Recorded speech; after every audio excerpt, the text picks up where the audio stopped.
Selamat pagi semuanya. Bentar ya. Oke, shalom, selamat pagi saudara-saudara semuanya, teman-teman remaja, teman-teman pemuda yang di sini ataupun yang di rumah. Syukur sekali hari ini kita boleh bersama-sama beribadah. Entah kenapa ya, cuman saya minggu ini kok ada sesuatu yang rasanya bergetar di hati saya ya, ibadah hari ini ya. Saya rindu perasaan yang saya punya ini juga dimiliki oleh kita semua. Bahkan menular sampai kepada yang di rumah sana ya. Sama seperti bersemangatnya kita hari ini, ada satu tema juga yang bersemangat bagi kita hari ini, yaitu breakthrough atau terobosan. Nah, itu ya. Dasar firman Tuhannya diambil dari 1 Tawarim 14 ayat 8 sampai 11. Saya akan membacakannya bagi kita semuanya. Kecil ya, nggak kebaca ya, saya di sini aja ya.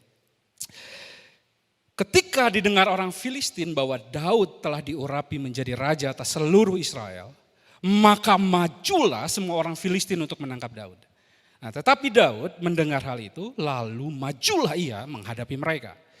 Ketika orang Filistin itu datang dan mengadakan penyerbuan di lembah Refaim, bertanyalah Daud kepada Allah, apakah aku harus maju melawan orang Filistin itu dan akan kau serahkankah mereka ke dalam tanganku? Tuhan menjawab, majulah. Aku akan menyerahkan mereka ke dalam tanganmu. Lalu majulah ia ke Baal Perasim dan Daud memukul mereka kalah di sana. Berkatalah Daud, Allah telah menerobos musuhku dengan perantaraanku seperti air menerobos.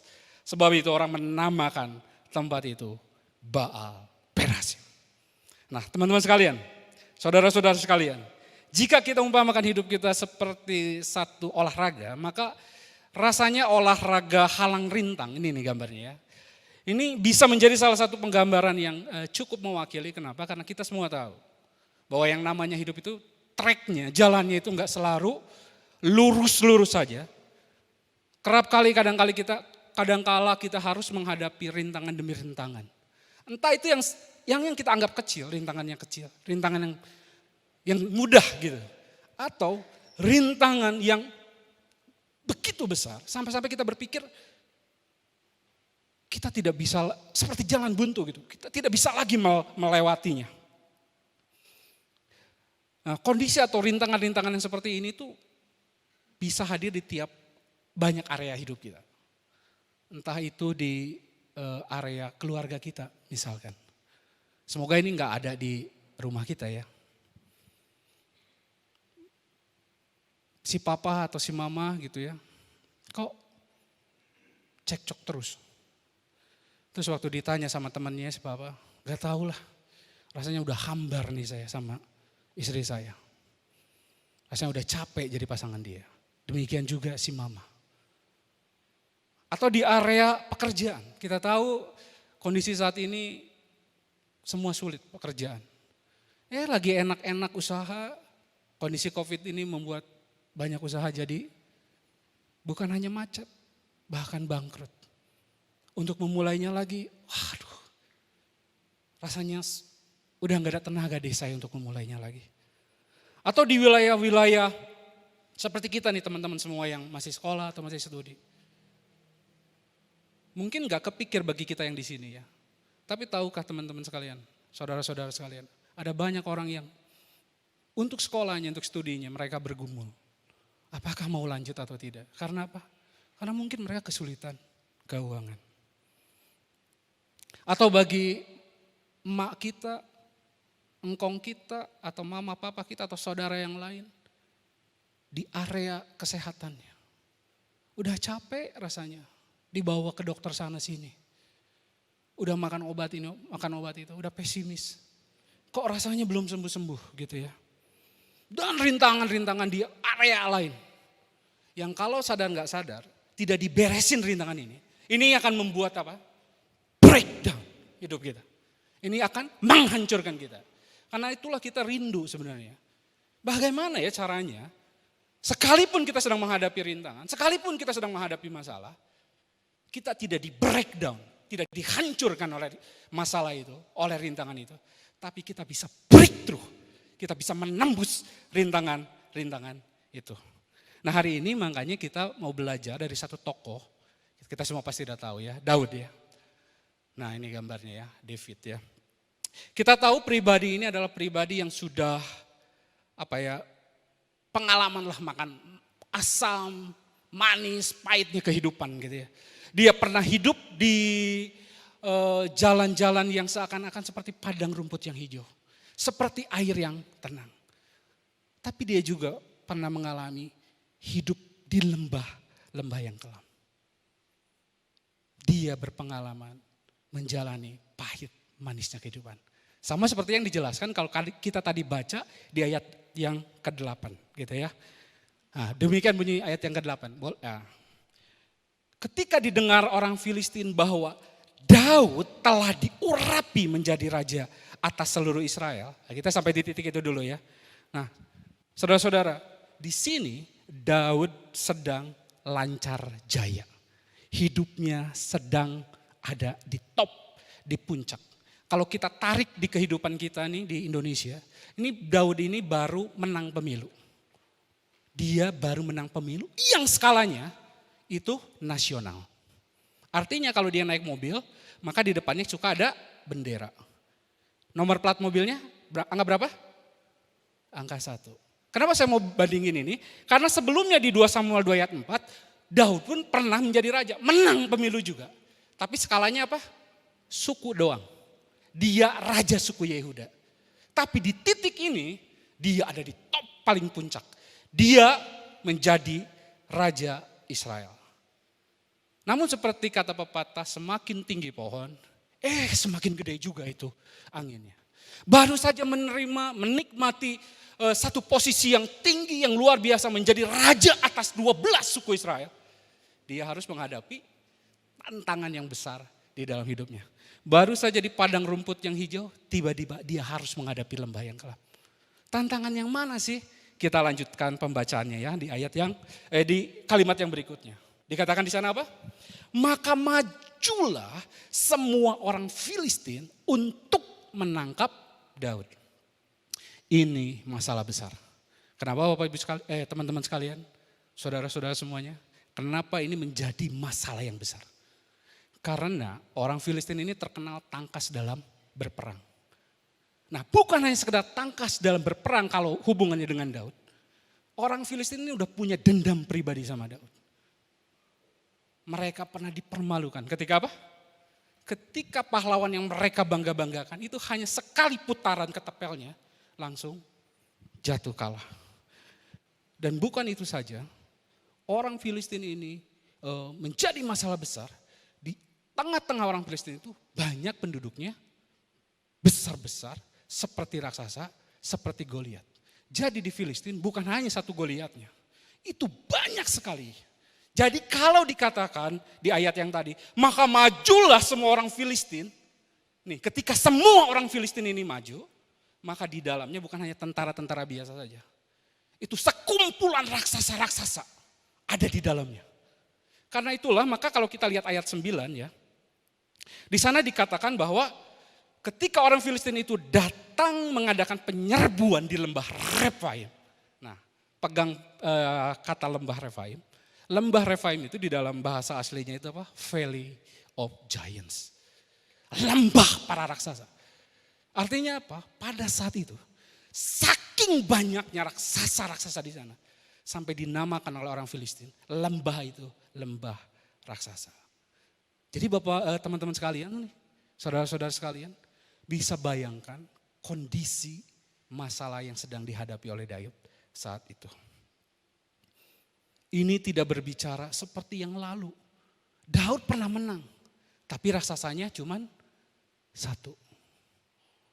Tapi di titik ini, dia harus menghadapi raksasanya segimana banyaknya. Alkitab tidak sebut. Tapi yang pasti, raksasanya banyak sekali. Dikatakan di sana semua orang Filistin hadir di sana. Sampai-sampai tempat penyerbuannya disebut lembah raksasa. Pertanyaan pentingnya bagi kita teman-teman sekalian, saudara-saudara sekalian. Ketika Daud mendengar ada orang Filistin, seluruhnya dengan penuh dendam ingin menangkap dia. Kira-kira Apa responnya? Apakah dia lari? Apakah dia takut? Kalimat berikutnya luar biasa sekali. Dikatakan apa? Tetapi Daud mendengar hal itu. Lalu apa? Lalu majulah ia menghadapi mereka. Oh, ibu bisa bayangkan? Teman-teman bisa bayangkan? Nih saudara-saudara bisa bayangkan? Di lembah, di mana lembah itu terlihat seperti raksasa. Banyak raksasa. Dia datang menghadapinya. Ia tidak bersembunyi. Dia berani menghadapi rintangannya. Ia maju tanpa ragu. Dan kita semua tahu, kalau kita baca sampai ayat 11. Si raksasa-raksasa itu semua dipukul KO sama Daud. Bahkan kalau kita mau baca lagi nanti di rumah sampai ayat 17, ini habisin pasalnya. Itu orang Filistin itu berusaha menyerang menangkap Daud itu 2 kali. 2 kalinya di tempat yang sama. Di mana? Di lembah raksasa itu, di lembah Refaim. Di lembah yang sama. 2 kalinya. Raksasa-raksasa itu dipukul KO sama Daud. Kalau kita mendengar kisah ini, kira-kira apa terbesit dalam hati kita? Maukah kita semua memiliki satu kondisi seperti Daud? Mengalami bukan hanya sekedar breakthrough di dalam hidupnya. Bukan hanya sekali terobosan. Tetapi breakthrough, after breakthrough. Terobosan. Melalui terobosan-terobosan yang lain. Ada terobosan terus di dalam hidup. Nah inilah apa ya rahasianya orang bisa seperti Daud ini. Ada masalah begitu besar. Kok dia bisa berani maju menghadapinya. Bahkan bukan hanya sekedar maju. Tapi dia juga mengalami terobosan. Dan terobosannya memberikan kemenangan kepada dia. Nah di dalam firman Tuhan yang barusan kita baca ini. Puji Tuhan dan kita syukur Tuhan memberikan kuncinya bagi kita. Apa yang dilakukan Daud kiranya boleh menjadi teladan bagi kita. Ada 2 kunci yang boleh kita pelajari bersama. Coba kita lihat pertama-tama bahwa kenapa Daud bisa menghadapi setiap tantangan-tantangannya dan dia bisa menerobosnya. Karena pertama, dia minta pimpinan Tuhan. Daud tadi dikatakan, di awal dikatakan dia berani maju menghadapi tantangannya. Tapi dia tidak maju dengan sembarangan. Teman-teman sekalian, saudara-saudara sekalian. Dia maju seperti orang Jakarta bilang, lu jual, gua beli. Lu pikir aku seperti yang dulu, anak gembala. Betul, banyak raksasa datang ke hadapan aku. Tapi sekarang posisinya beda coy. Aku sekarang apa? Raja Israel. Aku pun juga punya tentara. Aku bisa menggerakkan tentaraku untuk menghadapi engkau. Nah luar biasanya Daud tidak mengandalkan dirinya. Firman Tuhan di ayat 10 mengatakan inilah kunci utamanya. Dikatakan di sana apa? Bertanyalah Daud kepada Allah. Sekali lagi ya di ayat 10 inilah kunci utamanya. Bertanyalah Daud kepada Allah. Apakah aku harus maju melawan orang Filistin itu? Dan akan kau serahkankah mereka ke dalam tanganku? Tuhan menjawab, majulah, aku akan menyerahkan mereka ke dalam tanganku. Inilah rahasia kenapa Daud breakthrough. Kenapa Daud bisa menerobos masalahnya. Dia menghadapi masalahnya. Tidak dia melihat dirinya, apa yang saya punya. Pikiran apa yang saya punya, pertimbangan apa yang saya punya. Yang dia angkat dagunya. Minta pimpinan Tuhan. Ini kunci utama breakthrough seseorang. Ini kunci utama seseorang bisa menerobos masalahnya. Apa sih meminta pimpinan Tuhan itu? Saudara-saudara sekalian. Meminta pimpinan Tuhan artinya menukar posisi kita. Dengan siapa? Dengan Tuhan. Sekali lagi. Meminta pimpinan Tuhan adalah menukar posisi kita dengan Tuhan. Tuhan yang maha berkuasa dan berdaulat. Maju ke depan. Dan kita yang terbatas ini mundur ke belakang. Kita tukar posisinya. Untuk apa? Untuk mempersilahkan Tuhan pegang kendali atas hidup kita. Untuk apa? Untuk agar Tuhan yang menentukan apa yang harus dilakukan. Ini dan itu. Bagian kita hanya taat mengikutinya. Sekali lagi apa sih pimpinan Tuhan? Pimpinan Tuhan adalah ketika kita menukar posisi hidup kita. Tuhan yang di depan, yang memimpin kita, dan kita yang di belakang, yang mengikuti Tuhan. Bagian kita hanya mengikuti Tuhan. Di dalam pimpinan Tuhan yang maha berkuasa ini, tidak ada lembah yang terlalu dalam untuk bisa dijalani. Bersama Tuhan yang berdaulat seperti ini, tidak ada tembok yang terlalu tebal untuk ditembus. Di dalam Tuhan yang berdaulat seperti ini, tidak ada krisis yang membuat Tuhan kebingungan untuk menolong kita. Bahkan, saudara-saudara sekalian, masalah yang paling menakutkan pun, itu bisa Tuhan ubah menjadi sebuah terobosan. Lembah-lembah raksasa di dalam hidup kita, seperti lembah raksasa di Daud itu. Kalau kita bersama Tuhan, itu bisa Tuhan menjadi lembah-lembah terobosan bagi hidup kita. Seperti yang diceritakan di ayat yang ke-11. Coba kita lihat yang ke-11. Dikatakan di sana apa? Lalu majulah ia ke Baal Perasim. Lalu Daud ketika mendengar dia diserang, di mana? Di lembah raksasa itu, di lembah Refaim, dikatakan di situ apa? Lalu Daud majulah dia ke Baal Perasim.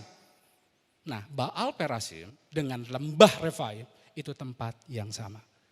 Tetapi di dalam dua perspektif yang berbeda. Di pikiran orang Filistin, Daud masuk ke sini, ke lembah raksasa. Di sini kamu akan kuhancurkan. Daud berkata, enggak.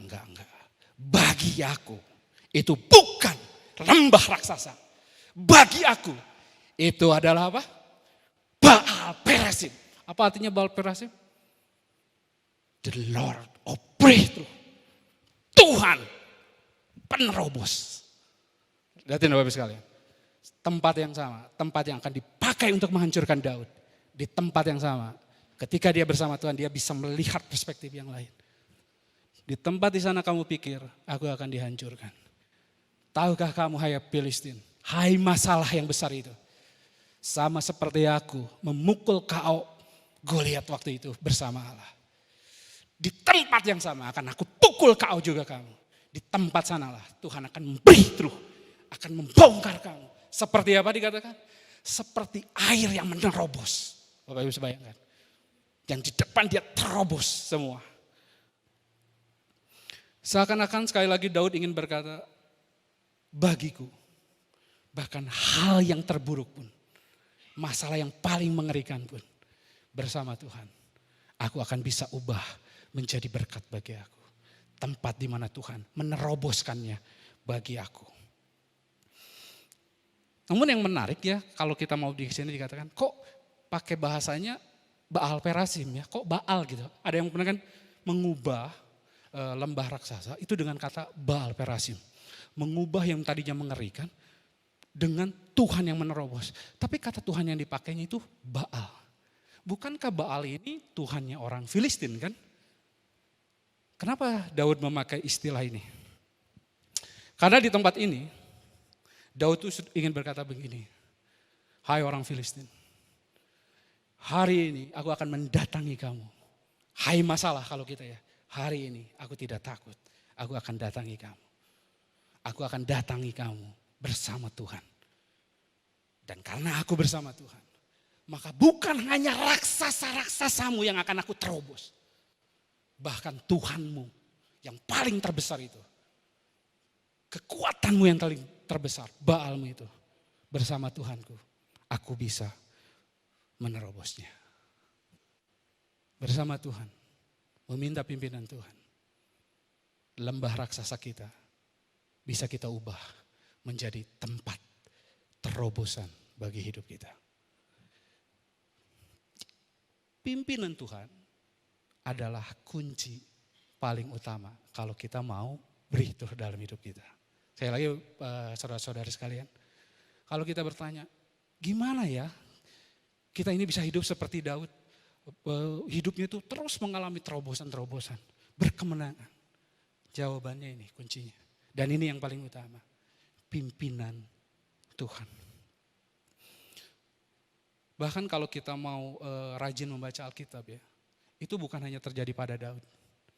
Sebut saja semua tokoh dalam Alkitab. Mereka bisa menerobos semuanya. Jawabannya pasti ketika dikeluarkan adalah pimpinan Tuhan. Mulai dari Nuh, mulai dari Abraham, mulai dari Musa. Bahkan yang kemarin dikhotbahkan. Siapa yang ada ingat? Sadrah, Mesah, Abednego. Kenapa mereka bisa menerobos masalahnya? Karena ada pimpinan Tuhan. Karena itu kalau kita mau mengalami pimpinan, mau mengalami breakthrough, mari libatkan Tuhan. Minta Tuhan memimpin kita. Sudahkah kita melibatkan Tuhan di dalam pergumulan usaha kita? Sudahkah kita melibatkan Tuhan di dalam pergumulan studi kita? Sudahkah kita melibatkan Tuhan di dalam pergumulan mencari pasangan hidup? Minta pimpinan Tuhan.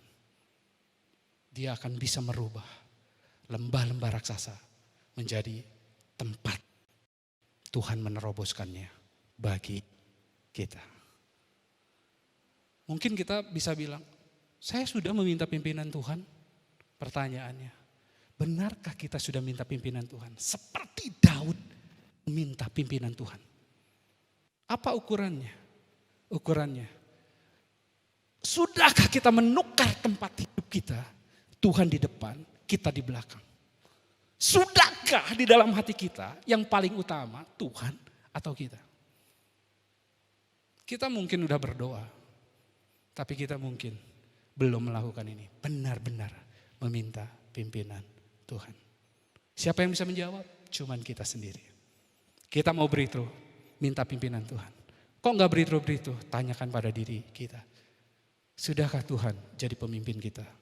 Ataukah betul kita tahu Tuhan, tapi dia ada di gudang-gudang hidup kita, bukan di tahta hidup kita. Kita mau breakthrough, minta pimpinan Tuhan. Itu kunci yang pertama. Kunci yang terakhir, bagaimana Daud kok bisa breakthrough dari satu problem ke problem lagi? Pertama, dia minta pimpinan Tuhan. Yang kedua, dia sadar betul terobosan yang namanya breakthrough itu harus melibatkan dirinya. Terobosan terjadi itu melibatkan kita, ya.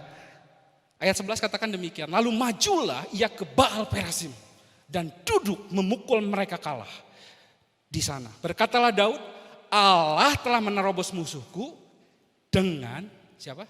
Perantaraanku. Saya lagi ya. Betul, Allah sudah menerobos. Tetapi ada bagian kita di sana, ada perantaran kita. Terobosan, breakthrough itu sifatnya aktif bagi kita. Breakthrough itu tidak berarti membuat kita jadi pasif.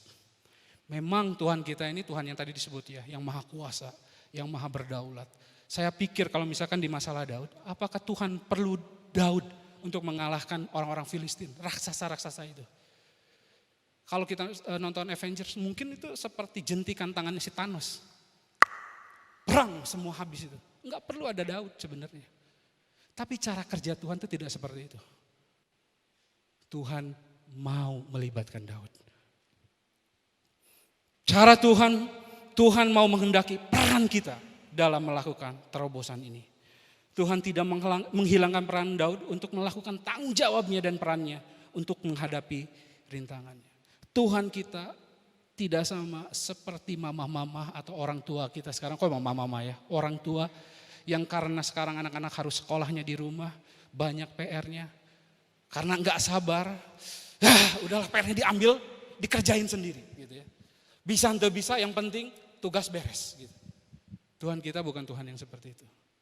Breakthrough bagi Tuhan, betul dia menolong menyelesaikan masalah kita. Tapi lebih daripada itu, breakthrough tujuan Tuhan adalah agar kita bisa menikmati Tuhan. Bisa semakin mengenal Tuhan.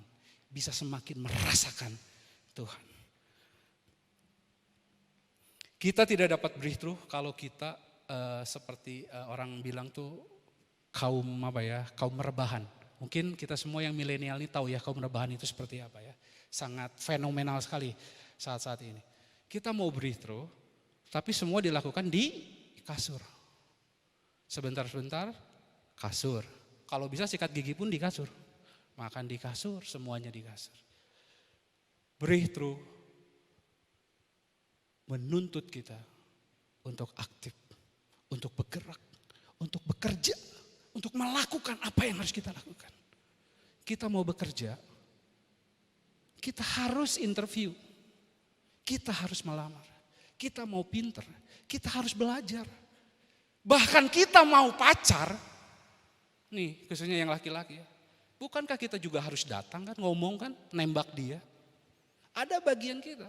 Kita berdoa, Tuhan saya pengen si ini, pengen si itu. Tapi tadi tembak-tembak, nggak datang.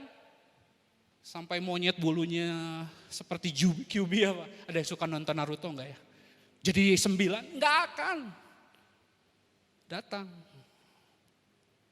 Breakthrough, terobosan selalu melibatkan kita. Dua gabungan ini, minta pimpinan Tuhan, melakukan apa yang seharusnya kita lakukan.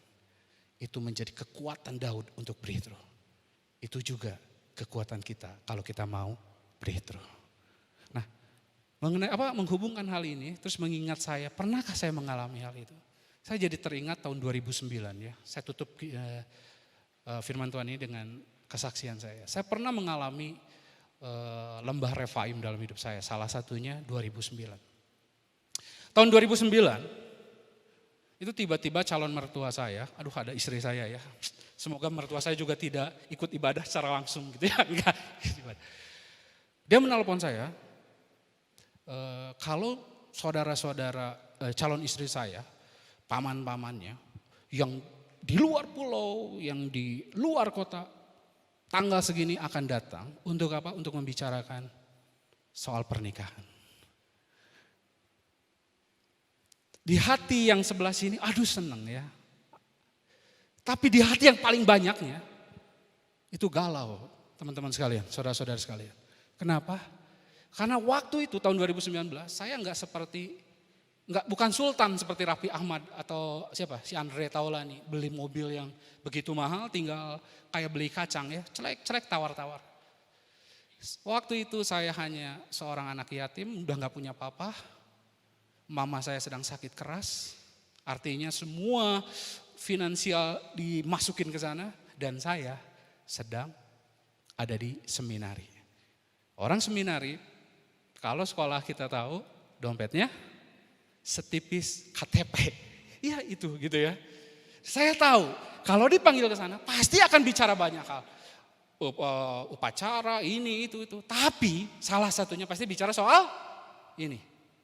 Berapa yang kamu bisa siapkan? Itu dagdikduknya setengah mati. Minggu-minggu itu menjadi minggu-minggu seperti siap menuju lembah Refaim itu. Karena apa? Seriusan saya nggak ada uang. Tapi saya bersyukur di dalam prosesnya itu, di minggu itu tuh kalau di seminar itu ada yang namanya perwalian ya. Jadi istilahnya kayak home, kayak tempat kelompok kecil gitu ya. Punya teman-teman yang saling mendoakan. Nah ini pentingnya home. Ini sangat membantu sekali ketika kita bergumul. Saya sharing, terus mereka saling mendoakan, mereka menguatkan. Ayo, bisa hadapi ini. Hadapi ya. Hitungan hari itu jalan terus nih. Cerek. Dan sampai akhirnya sampai. Betul saya sudah berdoa. Ini lihat ya. Betul teman-teman sudah menguatkan. Tapi kok hati rasanya itu berat sekali untuk melangkah naik angkot ke Cijerah. Gitu ya.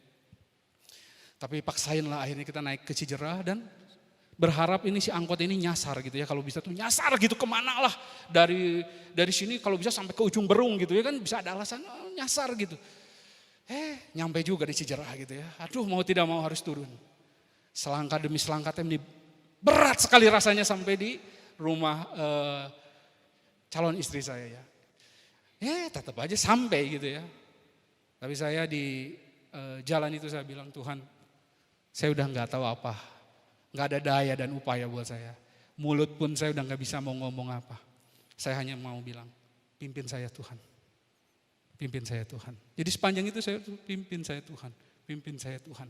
Sekalipun di sisi yang lain itu sama seperti mungkin doanya Tuhan Yesus tuh. Tuhan kalau bisa lalukan cawan ini daripada aku ya. Lalukan ini rumahnya itu gitu ya. Tapi ya akhirnya sampai.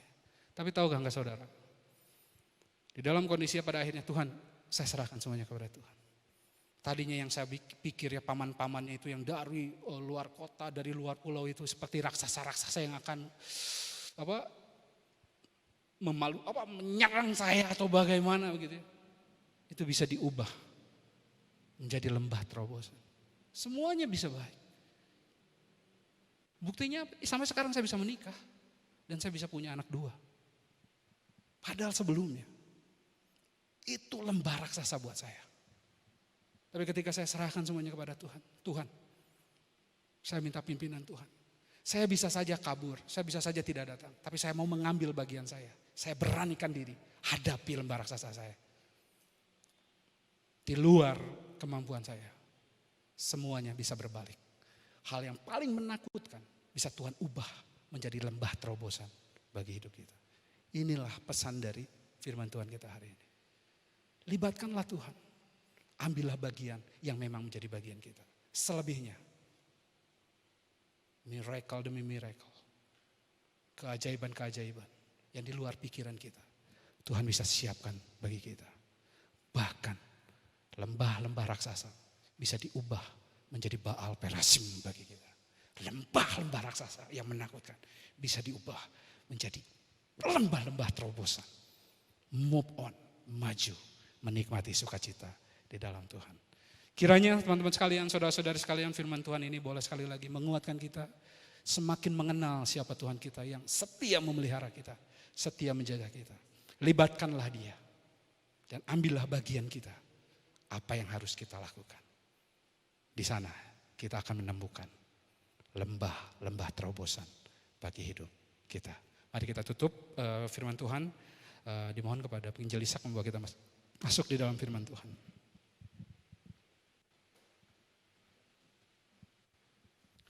Mari kita tundukkan kepala, kita berdoa. Bapa kami di surga, pada hari ini kami datang di hadapan Tuhan.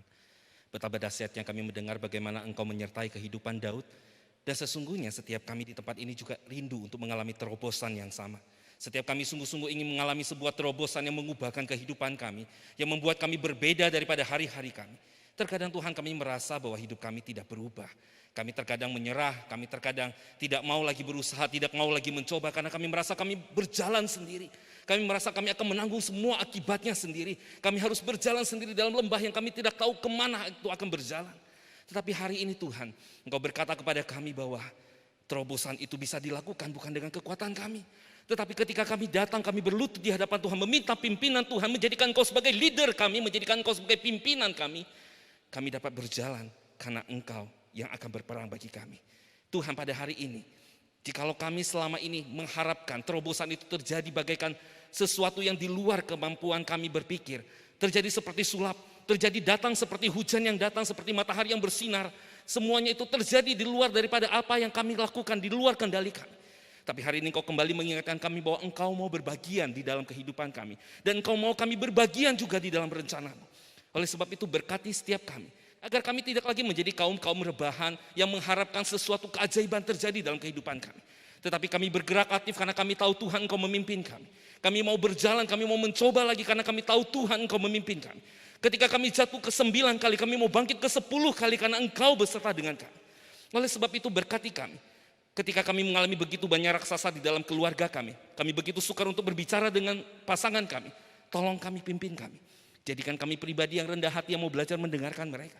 Ketika kami mengalami kebuntuan di dalam bisnis kami, pimpin kami Tuhan, agar kami dapat menemukan jalan apakah kami harus tetap bertahan atau kami mencoba sesuatu yang baru.